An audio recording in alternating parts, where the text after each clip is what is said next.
Iloy sa 1985 ta. Hala, hindi na tako na mag-telegrama. Hala, grabe, hala. Thank you, Lord. Grabe, na-touch yun. Na-touch yun.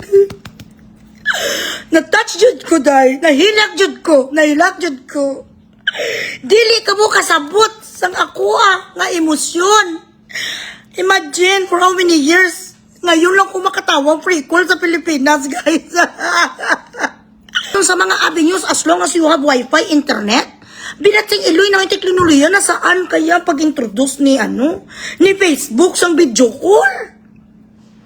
Kaya nga ngayon, halos hindi na mag-uwi ang mga pamilya mo kung nasa ibang bansa because you see each other all the time. Malagay ka lang tas ang telepono mo, makipag-usap ka sa mga anak mo habang kumakain sila breakfast, kumakain ka rin.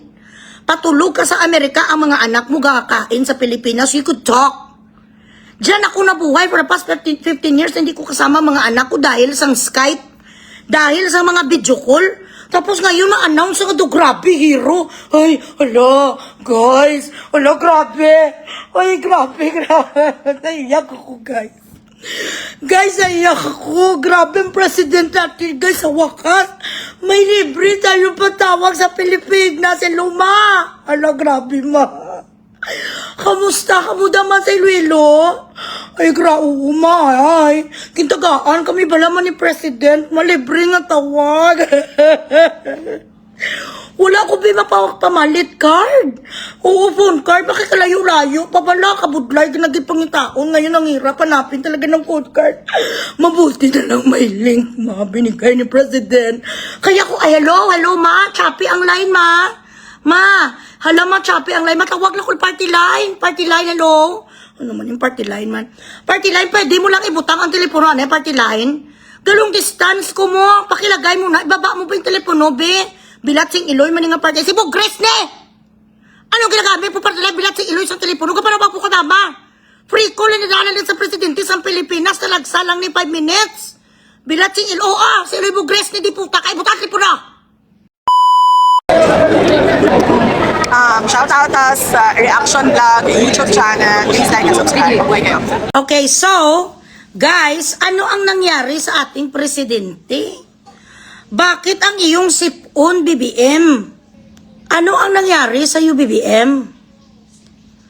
Bakit ang sipon mo? Kalain niya. Your nose runs faster than the economy of the Philippines. Ay, dinuo ko, day. Kalain ka rigna man niya si Muya BBM niya.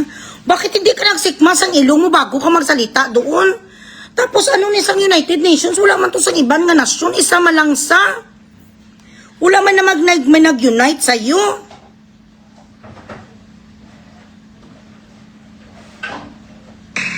Eh, ang naniningil lang sa magnanakaw si Sara Duterte. Hindi sasabihin ng masa siya yung... Saan na di man? Bakit tinawag to na United Nations na conference? Saan ang nag-unite sa iyo nga nasyon? Do isa ka lang itong nagsalita tapos may sipon ka pa? Hindi mo nararamdaman na nagatulo na ang kulangot mo? Ano ni siya nga klase sa presidente man? Do ka uluya ba lang? Do ayaw ko magsalita, hindi ko Pilipino.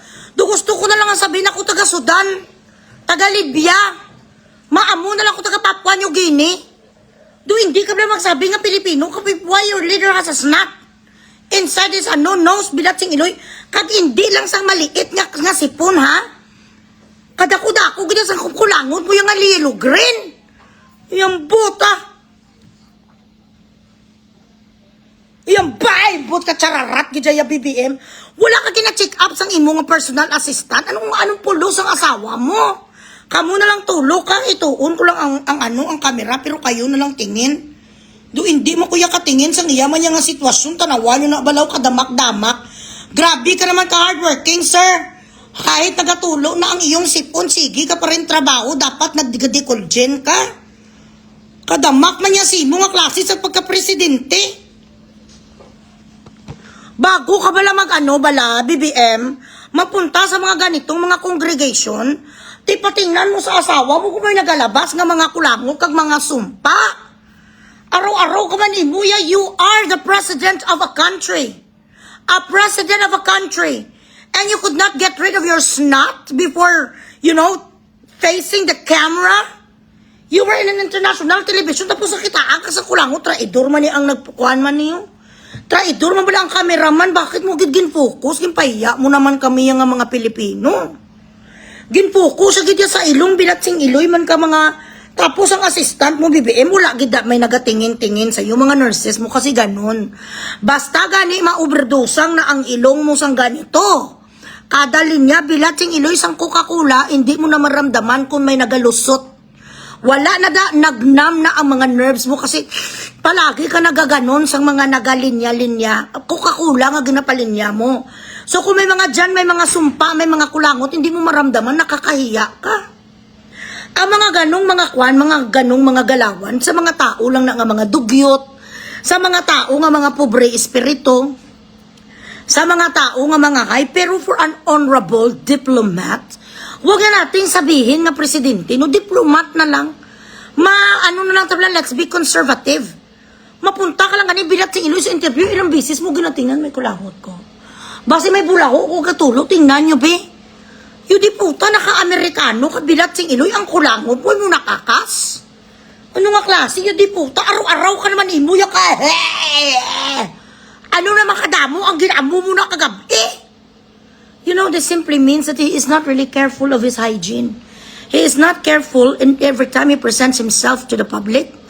This is the dynamics of a person who is numb, frigid, who doesn't care. I think what he does every day, na para na lang umandar sa kailangan niya maganito just to function. Ma-function na lang siya kasi there is nothing extraordinary about him. You are, not that you are turning into a joke, you've turned into a joke. Where in the hell could you find the highest position in a certain country who goes out, who goes to a foreign country with all these bad bodyguards and everything, trying to put up a facade that he is someone who is very special and effective. Lahat na lang ang pagmamayabang, meron kayong pubilat sing hindi ka kabalo mamungit.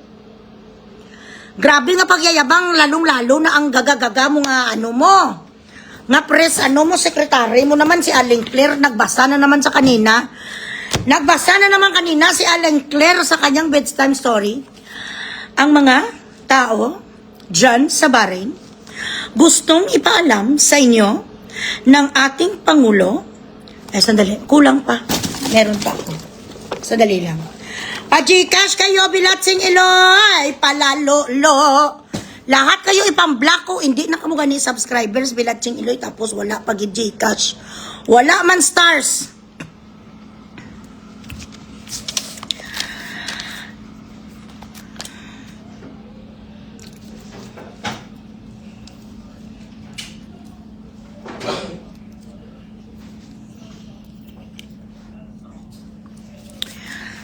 Magandang araw sa inyong lahat, mga Pilipino dyan sa bansang Bahrain.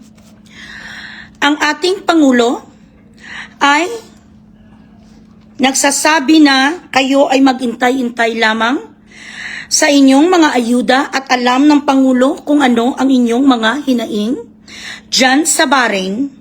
Nakita ng Pangulo kung ano ang pangyayari dahil nag-viral ang isang video ng isang taga-Polo Owa, ang kanyang pag-api-api sa mga Pilipino dyan sa Bahrain. Ito ay nakaabot sa ating Pangulo at siya ay nalulungkot sa mga bagay na nakikita niya sa gitnang silangan. Nais sabihin ng ating mahal na Pangulo na siya ay nagpanawagan sa ating secretary ng Polo Owa, labor attaché na si Mr. Kagdak at si Mr. Lorville. Ang taong nakita natin sa isang video na nag-viral ay na-recall na ng ating labor attaché. Nais ipaalam ng himpilang ito, lalong-lalo na ang ating Pangulo, na kami ay nakikinig sa inyong mga hinain. At dahil kami ay nakikinig sa inyong hinain, pwede na kayo ngayon tumawag ng libre dahil nakipag-usap na ang ating Pangulo sa PLDT na ang lahat ng mga kababayan natin sa gitnang silangan ay magkakaroon na ng pribilehiyo na makatawag sa kanilang mga pamilya sa Pilipinas. Dahil hindi naman alam ng ating Pangulo na meron na pala tayong Google Meet. Dahil ang ating Pangulo ay natutulog siya simula pa noong 2010. Lalong-lalo na noong pandemic, nung natalo siya sa pagka-vice presidente kay Leni Robredo, hindi niya alam na meron na tayong Google Meet tsaka Zoom. So ngayon mga kababayan, nag-announce ang ating mahal na Pangulo na ang mga kababayan natin dyan sa gitnang silangan ay meron kaming ibibigay na mga libreng pangtawag long distance sa inyong mga pamilya. At tungkol naman sa nangyaring kahiya-hiya doon sa United Nations, sa United States of America, who's who? Did they rat? To who's who?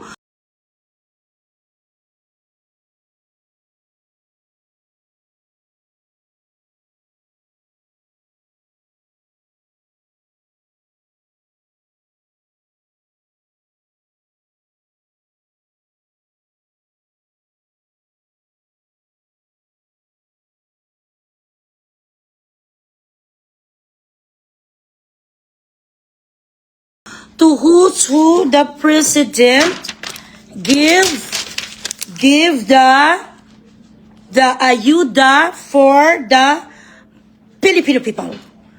Anong question? Okay. Bukas tayo ngayon sa mga question ninyo. Martin Andanar, ABS-CBN. Okay. Ano yon? Ano ang masasabi ko sa mga Pilipino na pumunta sa gitnang silangan? Kasalanan nila yon. Sino ba nagsabi sa kanila na pumunta sila sa ibang lugar? Tapos ngayon, na may gera, magagalit sila sa ating pamamahalaan? Walang may nagsabi sa kanila na iwanan nila ang kanilang pamilya at pumunta sa ibang nasyon. Hindi kasalanan ng ating presidente ang nangyayari ngayon na balik-taktakan sa gitnang silangan. Napakabobo naman po ng ganyang tanong, Mr. Andanar, kasi ang mga nangyayari ngayon sa ibang bansa ay kagagawa naman yon ni Trump. Walang kasalanan dyan ang ating presidente. Ang dapat nga ay pasalamatan natin ang ating Pangulo dahil nakipag-usap siya sa mga matataas na tao dito sa Pilipinas para ang lahat ng mga Pilipino na mga walang pambili ng kanilang wifi at kanilang mga load sa kanilang mga telepono ay magkakaroon na ng mga pantawag. Mabilis naman po ang pag-apply sa free call. Meron po kaming ipapadala or ilalagay sa aming website dito sa fan page ng ating Pangulo na lumabas ang kulangot kanina sa Amerika. Yun naman po ay isang bagay na hindi natin nakukontrol kapag tayo ay nilalamig sa ibang bansa. Siyempre, sa inyong mga katangunan, bakit lumabas ang kanyang kulangot? Ang masasabi ko lamang po tungkol dyan, simple lang naman, dahil siya ay naganon kagabi kasama ang kanyang asawa. Kasi mga kababayan, kapag kayo ay may bisyo sa paggaganito, talagang wala na kayong mararamdaman sa inyong mga ilong. Ipagpaumanhin na lang ng mga Pilipino ang mga pangyayari na nakita natin sa telebisyon ngayong araw. Pero, tinext ko na ang ating Pangulo na dapat sa sunod na pumasok siya sa isang mga balik-taktakan, ipa-check up niya sa ating mahal na First Lady ang kanyang ilong kung merong kulangot. Maraming salamat po. Maraming salamat. What? Two whos? Two whos? Yeah, two whos.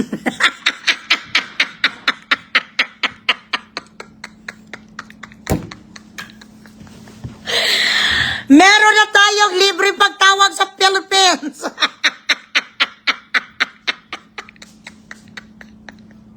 Mabuti na lang nahanap ko aking eyeglasses.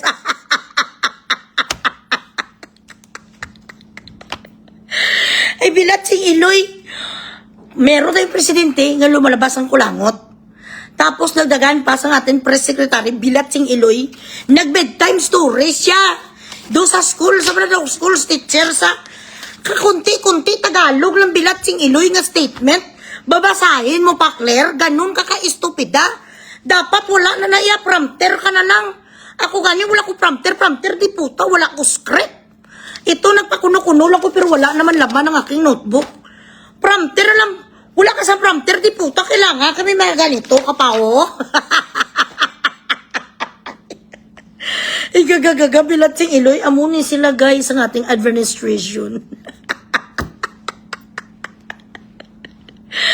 Ay, ang buot na lang. Ay, ginoo ko.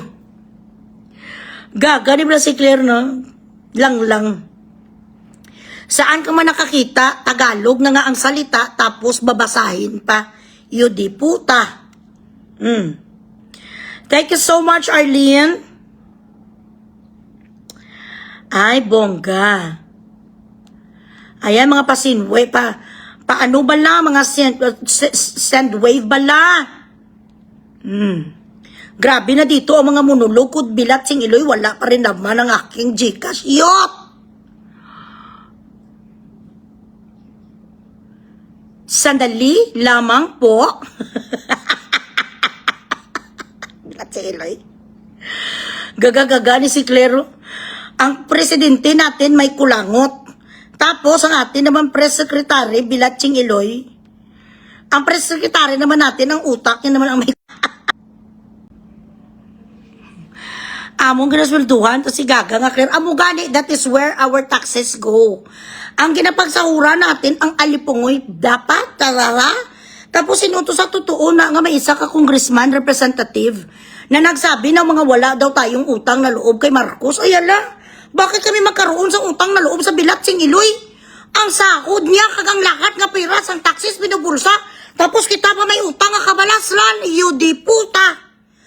Kami na ang kapasahod bilat sing Iloy. Kuha nyo pa nga kuha lahat sa mga excise tax. Nagbill pa, nagsulat pa si Rectos ang lahat nga klase nga mga ibat, itot, bat, tarugo, vat, lahat nga klase nga vat meron na tayo sa Pilipinas. Ano pang gusto sa atin? Bakit ako may utang nga kablasan? Bakit ako magkaroon ng utang na loob sa kanya? Nanggaling sa bulsa ni Marcos ang pinapalamon ko sa mga anak ko kag sa mga aso ko. Ang binibili ko bilat sing Iloy sa bigas ko nang galing kay Marcos, ako, tayong lahat ang gapakain sa kanila sa gobyerno.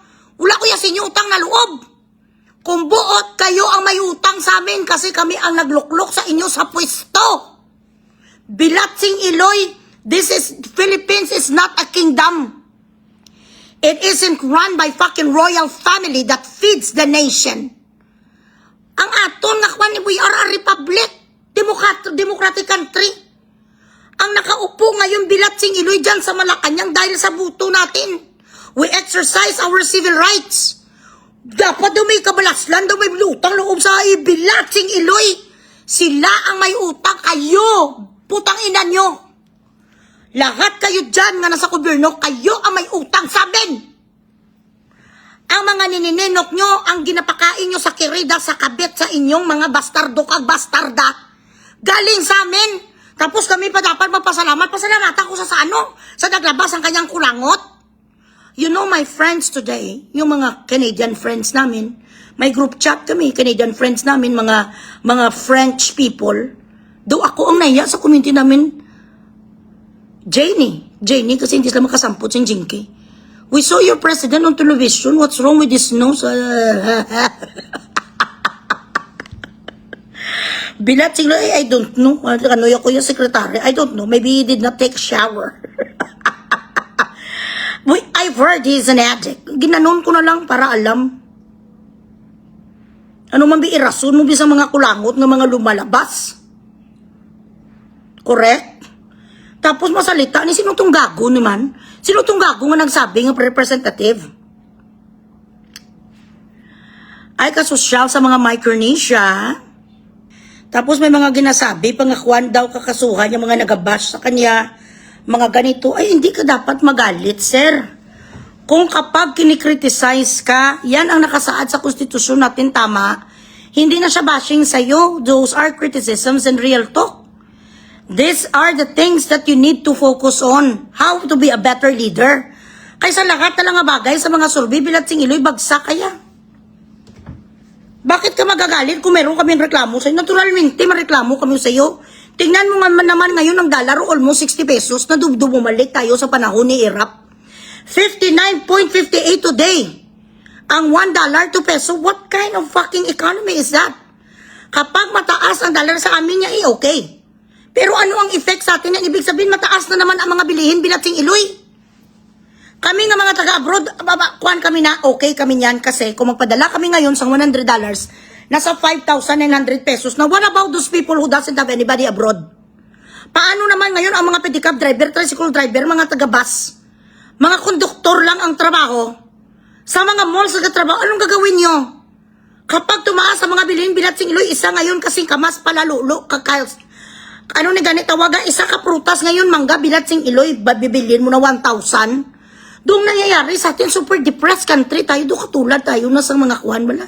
Mga Kyrgyzstan, mga Azerbaijan, nga mabili ka sang mansanas, di puta, bago ka makabili, dapat millionaire ka. This is where we gonna go. Pag hindi pa ni masulbar ni sa duwa ka tuig ni ang aton nga ekonomiya, hindi na kayo makakain bilat sing iloy sa masasarap na pagkain, kakain kayong lahat din ng damok. Kadamak-damak siya, hindi lang saya adiktos bilat sing iloy. Damakers pa saya rigna.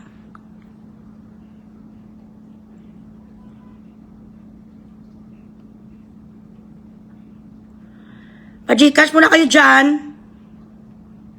20, 1 peso, 69 to 50. Ay, bilat sing iloy maniman. Purya gaba.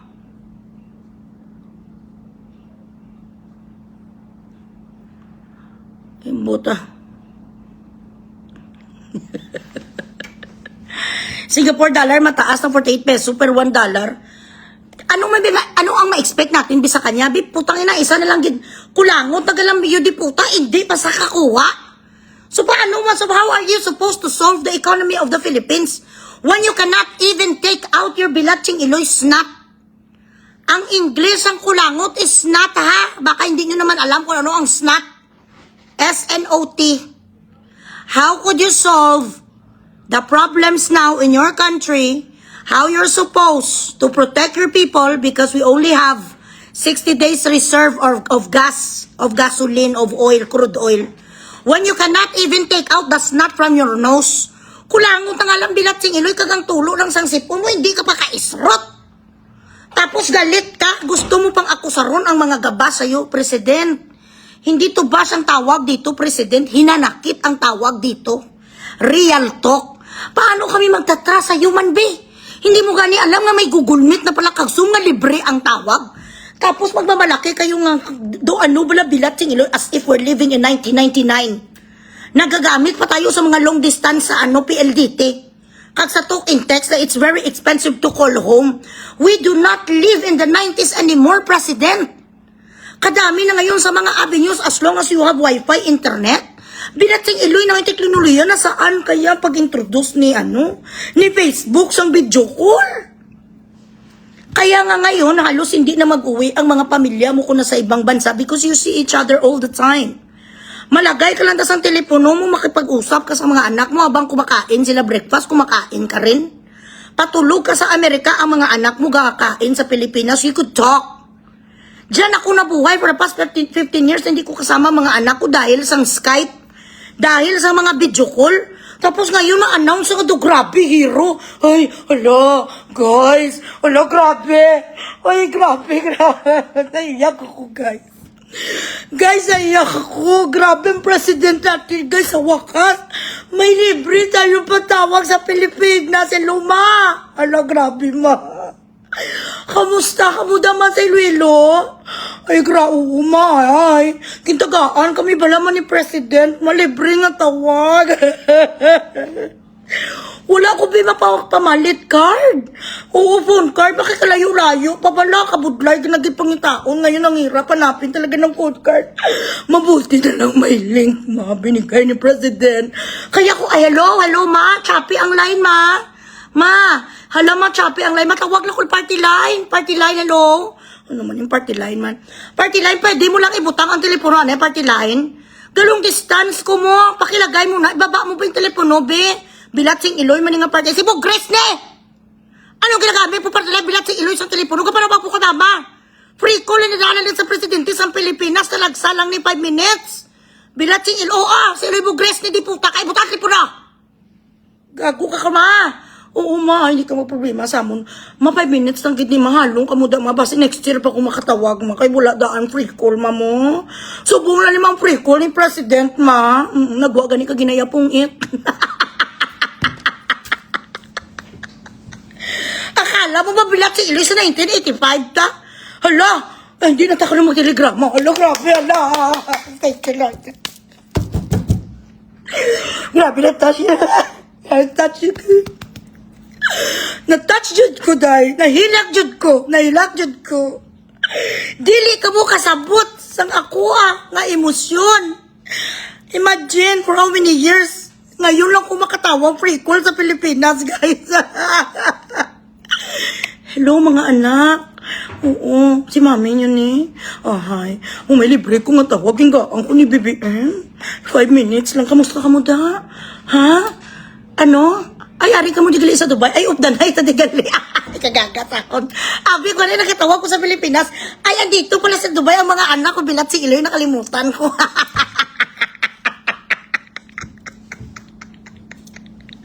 Akala ko mga anak ko sa Pilipinas, andito na pala. Ay, bilat si Iloy. Ang iya gani pong etyo di puta, hindi nga makakas pala lulo. Maasa ka? Maasa ka sa kanyang kulangon, tsaka hindi niya maalis sa kanyang ilong. Aasa ka sa ekonomiya. Bilat si Iloy, you have to be an idiot to vote for his team. I'm sorry. Ay, bilat si Iloy, dumapatay ko. Si Jim Paredes, gani di puta nga kakampings bilat sing Iloy, pating pagjakulya ga. Naalala nyo? Bakit hindi mananalo ang mga kakampings according kay Tio Moreno? Bakit hindi sila mananalo? Wala silang charm. Wala silang charm sa public. Hanggang 15 million lang talaga ang kanilang puwersa. Sa mga butante, sila lang naman, hindi sila nag-branch out ang kanilang network. Hindi mo alam, BBM, si Jim Paredes gani, bilat sing Iloy, mga kakampings, mga kaibigan nyo yan. Nagjakol na gani, yun di puta, sa Skype, meron pa sa ditong ginalagay-lagay nga kuano. Nalala mo, Sir Jim, grabe ka rin mag-criticize kay Saray. Grabe ka rin mag-criticize kay Digong, pero nakalimutan mo, bilat sing Iloy, na nagjakol ka sa Skype noon. May kausap kang ibang babae, gaamu ka ni Jim Paredes, oh. Si Jim to, di bala? Gabakoy ka, nagjakol ka sang titi mo nga 7 inches. Ambot ako 7 inches, baka 3 inches din ang iyong titi. Nakalimutan mo yon. Wala ka na-inform. Kasi palagi ka kasing tulog sa umaga eh. Sa gabi ka kasi gising. Tapos sa umaga tulog ka, BBM. Kaya hindi mo alam nangyayari. Sa mga tinatawag natin ng mga latest news. Grabe ba niya yung mga pungit. Wala mo niya bala si Lisa Pulos na klase sa pagkaasawa. Ano yung ginagawa mo niya man?